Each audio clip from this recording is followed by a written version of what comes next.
Morning students, class 11 Hindi medium chemistry और chapter हमारा 12 चल रहा है। चैप्टर 12 में हमने आईयूपीएसी नाम और ये जो नामकरण था कार्बनिक यौगिकों का एक पोर्शन जो है उसका हमने पढ़ लिया है। आज हम दूसरा पोर्शन की बात करेंगे जो कि केमिकल रिएक्शंस होती हैं ऑर्गेनिक कंपाउंड्स की, कार्बनिक यौगिकों की जो अभिक्रियाएं होती हैं रासायनिक, जो जनरली आपको 12th क्लास में पढ़ने को मिलेगी।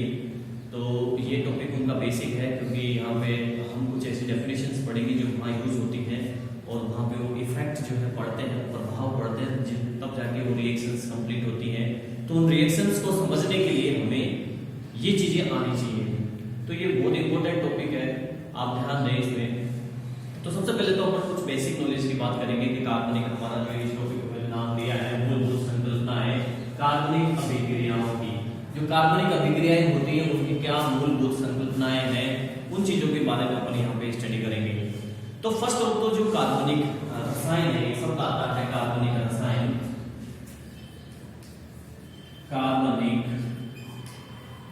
रसायन, तो कार्बनिक रसायन होता क्या है? कार्बनिक रसायन किसे कहते हैं? इंग्लिश में इसको ऑर्गेनिक केमिस्ट्री बोलते हैं। कि ऑर्गेनिक केमिस्ट्री क्या चीज है? तो देखिए ऑर्गेनिक केमिस्ट्री ये है कि जो भी हमारे जो कार्बन से बने हुए जो यौगिक होते हैं, यानी जिनके अंदर मुख्यतः कार्बन परमाणु प्रेजेंट होता है, कार्बन परमाणु मुख्य तत्व होता है। इसके अलावा इसमें हाइड्रोजन हो सकते हैं, सल्फर हो सकते हैं, हैलोजन्स हो सकते हैं, ऑक्सीजन हो सकता है, फास्फोरस भी हो सकता है, नाइट्रोजन हो सकता है, ठीक है ना। तो कार्बन तो होगा ही और कार्बन के अलावा ये तत्व भी हो सकते हैं। तो ऐसे जो यौगिक होते हैं जो मुख्यतः कार्बन से मिलकर बने हुए होते हैं, इन यौगिकों को कार्बनिक यौगिक कहते हैं। क्या कहते हैं? कार्बनिक यौगिक। और रसायन विज्ञान की जिस शाखा में इन यौगिकों का अध्ययन किया जाता है उस शाखा को कार्बनिक रसायन कहा जाता है। आई बात समझ में? कार्बनिक यौगिकों का अध्ययन जिस रसायन विज्ञान की शाखा में करते हैं उस रसायन विज्ञान की शाखा को कार्बनिक रसायन या ऑर्गेनिक केमिस्ट्री कहा जाता है। पहली चीज देखिए, जो ऑर्गेनिक शब्द इंग्लिश में अगर बात करें ऑर्गेनिक केमिस्ट्री, यहाँ पे हिंदी में तो आपको पता चल ही रहा है कि कार्बनिक रसायन यानी कार्बन से रिलेटेड जो है पूरा उसमें कार्बन की स्टडी होती है, पूरे उसके कार्बन के जो यौगिक है उनके गुणधर्मों की स्टडी होती है, उसके रासायनिक गुणधर्मों का अध्ययन होता है, उसके भौतिक गुणधर्मों का अध्ययन होता है। तो ये सब जो है कार्बनिक रसायन में किया जाता है। इसका इंग्लिश में नाम है ऑर्गेनिक केमिस्ट्री।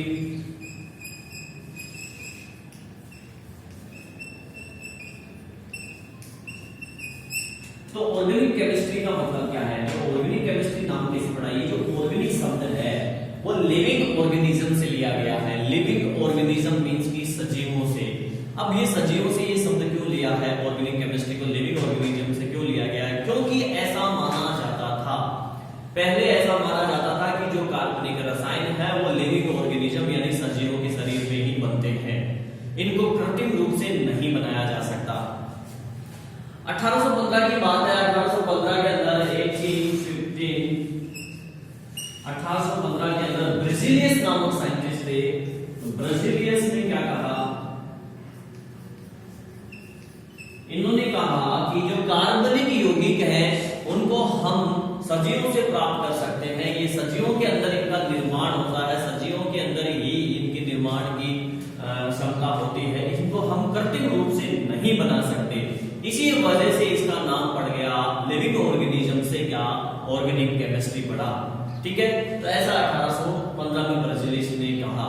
इसलिए इस जो ब्राजीलियस का जो सिद्धांत है, इस सिद्धांत को उनके नाम पे जैव शक्ति सिद्धांत कहा जाता है। जैव शक्ति यानी कि जीवों की शक्ति है और कार्बनिक यौगिकों को बनाने की, इसलिए इसको जैव शक्ति सिद्धांत कहा जाता है।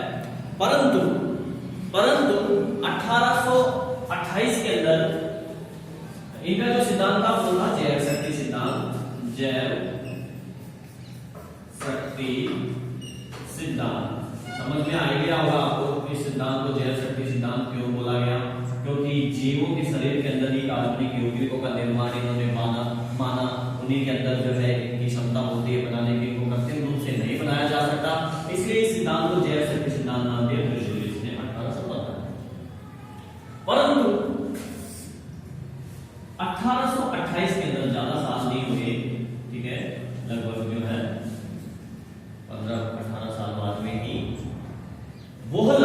साइंटिस्ट थे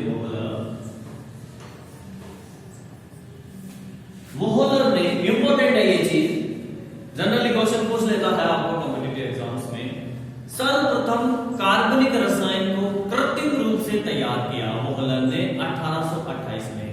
ये वो वैज्ञानिक है जिन्होंने सर्वप्रथम कार्बनिक यौगिक को लैब में, प्रयोगशाला में तैयार किया। ठीक है, अब कौन सा यौगिक इन्होंने बनाया, कौन सा कार्बनिक यौगिक इन्होंने तैयार किया था और कैसे तैयार किया? अमोनियम साइनेट,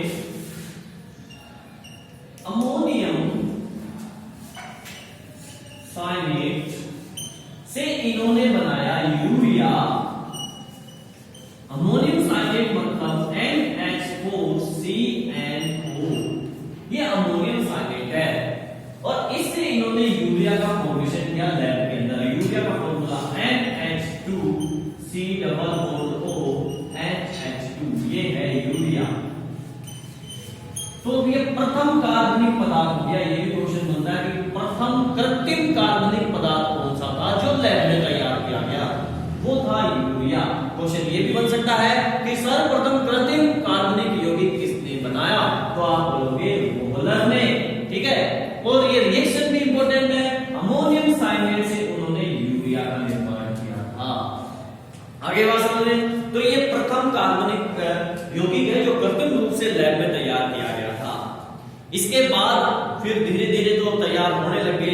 1845 में कोल्बे ने एसिटिक अम्ल का निर्माण किया और 1856 में बार्थोलेट ने मीथेन का संश्लेषण किया। आगे बात समझ में। नेक्स्ट अब हम बात करेंगे केकुले का सिद्धांत। देखिए नेक्स्ट टॉपिक है केकुले सिद्धांत। केकुले का क्या सिद्धांत था? केकुले सिद्धांत जो है केकुले नामक साइंटिस्ट ने 1898 के अंदर बताया। कार्बन से रिलेटेड है क्योंकि टॉपिक ही हमारा ऑर्गेनिक केमिस्ट्री चल रहा है, तो सारी चीजें कार्बन से रिलेटेड होगी, कार्बनिक यौगिकों से रिलेटेड होगी। तो इस सिद्धांत के अनुसार, केकुले सिद्धांत के अनुसार पहली बात इन्होंने बताई कि कार्बन की संयोजकता 4 होती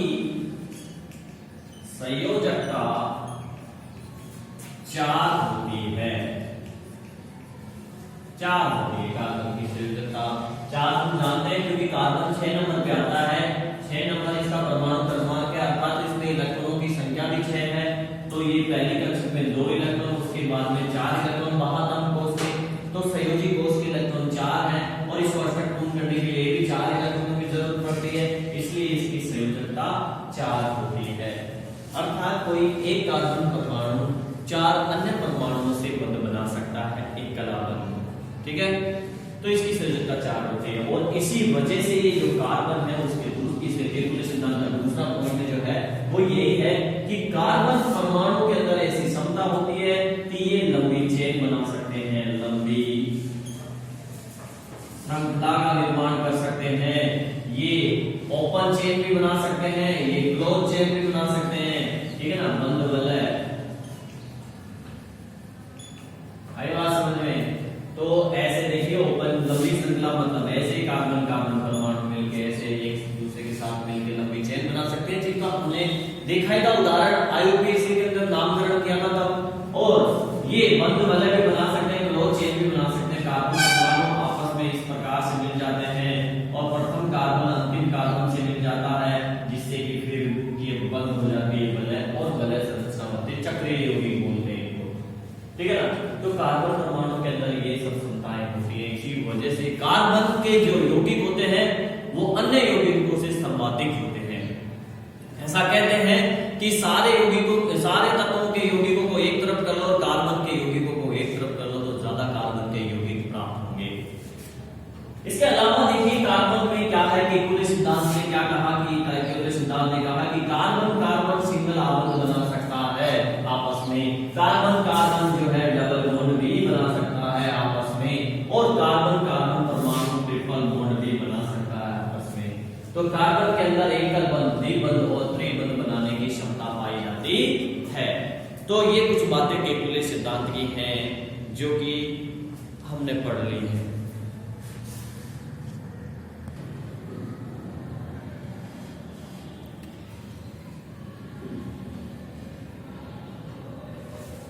देखिए वान ऑफ लीबेल सिद्धांत, नेक्स्ट है हमारा टॉपिक वान ऑफ लीबेल सिद्धांत। ये सिद्धांत हमें जो है कार्बनिक यौगिकों की आकृति के बारे में बताता है कि कार्बन परमाणु की आकृतियां क्या हो सकती है। तो इस सिद्धांत के अनुसार हम बात करें कार्बन परमाणु की आकृति, कार्बन परमाणु से बने हुए यौगिक की आकृति, खासतौर पे मीथेन को लेकर हम ये चीज एक्सप्लेन करेंगे CH4। इन्होंने इस सिद्धांत के अनुसार इन्होंने कहा कि इसकी चतुष्फलकीय हो सकती है, चतुष्फलकीय आकृति हो सकती है।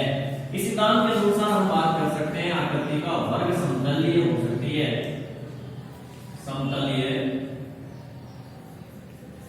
और इस सिद्धांत के अनुसार बोला गया कि पिरामिड हो सकती है, पिरामिड जो होते हैं पिरामिडीय आकृति। तो ये 3 टाइप की आकृतियां इस सिद्धांत के अनुसार बताई गई है। इस सिद्धांत में कहा गया कि कार्बन जो है आकृति के केंद्र में होता है, कार्बन जो है सेंटर में होता है, ठीक है ना। और इसके चारों ओर 4 संयोजनताएं कंप्लीट होती हैं अलग अलग दिशाओं में। तो अगर बात करें, जैसे मान लीजिए कि ये कार्बन है, यहाँ पे जहां से मैंने इसको पकड़ रखा है, आप देखिए इस कार्बन को, ये कार्बन है यहाँ पे जहां से मैंने इसको पकड़ रखा है चौक को, ये चौक पूरा कार्बन नहीं है, यहाँ से बीच में से आप इसको कार्बन परमाणु समझ सकते हो।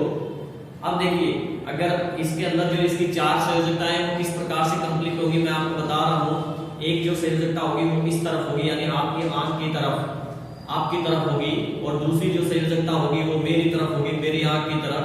तो ये वाली जो संयोजकता है हमें 3D डायग्राम अगर हम ऐसे देखेंगे तो हमें नजर नहीं आएंगी, ये आबंध नजर नहीं आएंगे, पीछे वाला नजर नहीं आएगा मुझे, आप उधर से देखोगे तो आपको ये नजर नहीं आएगा, और दूसरी जो है इस डायरेक्शन में होगी और एक इस डायरेक्शन में होगी। इस प्रकार से 4 डायरेक्शन में इसकी 4 संयोजकताएं कंप्लीट होती हैं।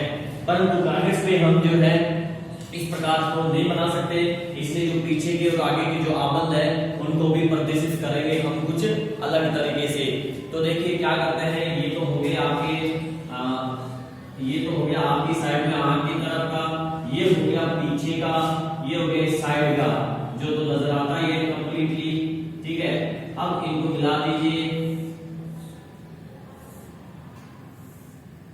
तो एक ये चतुष्फलकीय आकृति हमें प्राप्त होती है, जिसमें 109 डिग्री 28 मिनट का कोण होता है।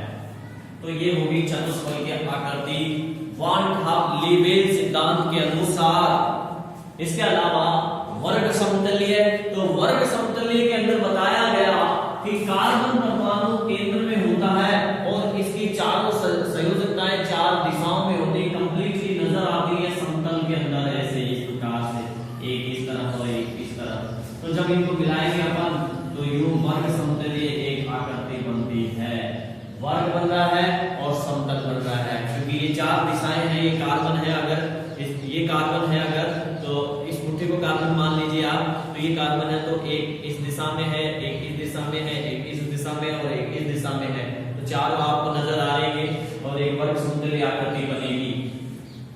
पिरामिडीय के अंदर क्या कहा गया, पिरामिडीय आकृति के अंदर कहा गया है कि कार्बन जो है उसको हम शीर्ष पे मान सकते हैं, शीर्ष पे मतलब ऊपर ही ऊपर, और उसकी चारों वैलेंसी जो है नीचे की तरफ 4 दिशाओं में फैली हुई है एक वर्ग बनाते हुए। तो कार्बन शीर्ष पर का मतलब हो गया टॉप पे, और इसकी 4 दिशाएं 4 आधार का काम कर रही है, कुछ इस प्रकार से 4 संयोजकताएं इसकी हैं नीचे की तरफ। जैसे अगर ये शीर्ष हो गया, कार्बन का शीर्ष हो गया ये, तो एक जो है यहाँ पे इस तरफ, एक जो है यहाँ पे इस तरफ, एक इस तरफ और एक इस तरफ हो जाएगा। तो नीचे अगर आधार बनाएंगे तो आधार बन जाएगा इसका चौकोर, ठीक है। तो जब इसका आधार नीचे की तरफ तो चौकोर बन ही जाएगा, आप देख लीजिए ये चौकोर बन गया, और ये शीर्ष पे है कार्बन यहाँ पे, तो ये एक शंकु की तरह, नीचे से तो चौकोर आधार है और ऊपर से यूं हो रहा है, पिरामिड हो गया ना, जैसे मिस्र के जो पिरामिड होते हैं तो उनकी तरह ये एक पिरामिडीय आकृति हो गई। तो वान ऑफ लीबेल सिद्धांत के अनुसार कार्बनिक यौगिकों की आकृतियां चतुष्फलकीय, वर्ग समतलीय और वर्ग पिरामिडीय हो सकती हैं।